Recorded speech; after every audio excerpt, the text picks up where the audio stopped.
Itu bagaikan roda yang berputar. Kita buktikan, guys. Nah, iki roda rombongku ya, guys. Lek pas awake seneng iku pas nek kene, guys. Nah, terus engko suwe-suwe nyelot roda enek masalah, roda sedengan, terus ya roda kuat sithik lah. Lah nek kene wis mulai anjlok, guys. Mulai susah sedih lah.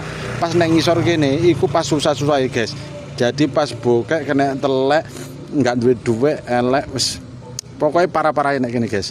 Nah, terus munggah meneh, mulai seneng, mulai enek hiburan, terhibur, duitnya tambah. Nah, terus mulai seneng meneh.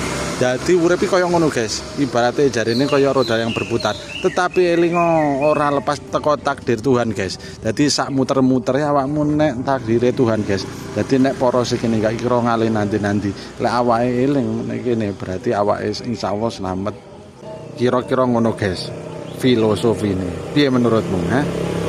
Masuk atau ora?